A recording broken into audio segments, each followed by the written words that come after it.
बाबा साहब डॉक्टर अंबेडकर साहब का विरोध कर रहे हैं, उनकी प्रतिमा का विरोध कर रहे हैं। और उनका कहना यह है कि बाबा साहब डॉक्टर अंबेडकर साहब की प्रतिमा नहीं लगने देंगे, चाहे खून की नदियाँ बहानी पड़े। मैं उन्हें सीधे तौर पर कहना चाहता हूं कि ये बहुजन समाज, जिस दिन इन लोगों ने ग्वालियर की ओर कूच कर लिया तो आप जो है वहाँ खड़े भी नहीं रह पाओगे।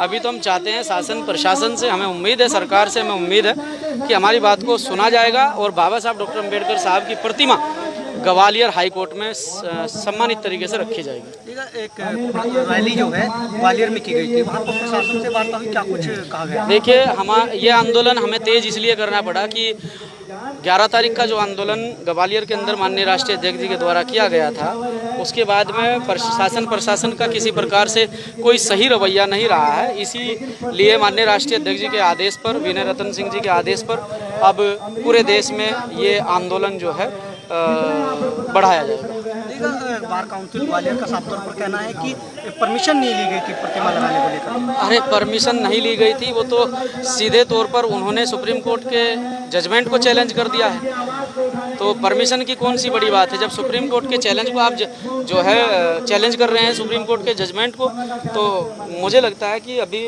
वो लोग जो है उन्हें पूरी बात नहीं पता है और अब अज्ञानता का परिचय दे रहे हैं। ये सही नहीं है। प्रतिमा अगर नहीं स्थापित अध्यक्ष भी आने वाले थे, अभी कुछ एक रास्ते में फ़ोन आया, फैमिली में कुछ दिक्कत परेशानी हुई है तो इसलिए उन्हें तत्काल वापस जाना पड़ा। भाई जी, अगर मानव प्रतिमा स्थापित नहीं होती तो भीम आर्मी का अगला बड़ा कदम क्या रहेगा? अगर प्रतिमा स्थापित नहीं होती है तो आज जिला हरिद्वार से इस आंदोलन का आगाज किया गया है, पूरे देश भर में आंदोलन। देखिए, ये भीम आर्मी एकता मंच और आज़ाद समाज पार्टी के लोगों ने जो ज्ञापन किया, ये मध्य प्रदेश उच्च न्यायालय में बाबा साहब डॉक्टर भीमराव अम्बेडकर की प्रतिमा को लगाए जाने के विषय में है और ये माननीय मुख्य न्यायाधीश ऑनरेबल सुप्रीम कोर्ट को संबोधित है, तो ये उनको पहुँचा दिया। किस संबंध में? बताया कि जो हमारा मध्य प्रदेश उच्च न्यायालय है, वहाँ पे बाबा साहेब डॉक्टर भीमराव अम्बेडकर की प्रतिमा को लगाए जाने के संबंध में आप लोगों को और कोई हमारे मान सम्मान को ठेस पहुंचाए, ये हमें बिल्कुल बर्दाश्त नहीं है।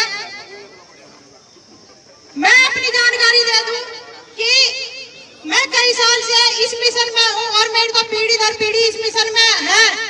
अभी जब मैंने पुलिस की वहां से वहां तक खड़ी देखी तो मेरे दोनों भाई आगे खड़े हुए थे, मैक्सिम भाई और अमरीश कपिल भाई।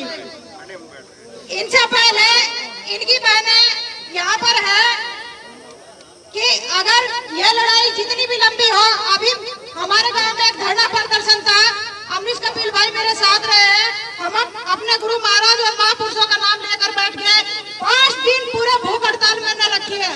तो अंदाजा लगा ले शासन प्रशासन, इस जिले के डीएम साहब कि हम लोग इस प्रोग्राम के लिए यहाँ कितने समय बिता सकते हैं। वो लोग नहीं जो उठ के भाग जाएंगे 2 घंटे के बाद यहाँ भिगोने और चूल्हा यही जलेगा अगर यहाँ का शासन प्रशासन हमारी बात नहीं सुनेगा।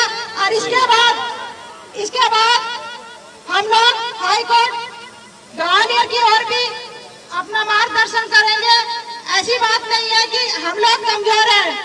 मैक्सिम भाई ने भी कहा है कि हमारे शेर इतने ताकतवर है कि 35 किलो वजन वाले व्यक्ति कुछ भी नहीं बिगाड़ सकता।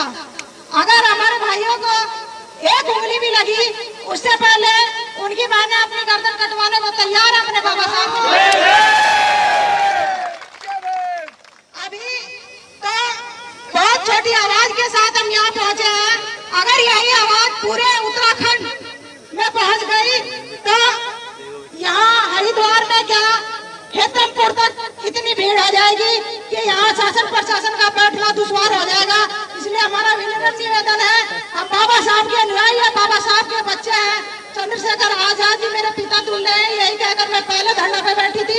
यही मैं यहाँ कहती हूँ, अगर शांतिपूर्वक हमारा ज्ञापन नहीं स्वीकार किया जाता है तो हम यहाँ से टिकने वाले नहीं है, सब चले जाएंगे, लेकिन ना जाने वाली नहीं हुई, ये मेरा वादा है।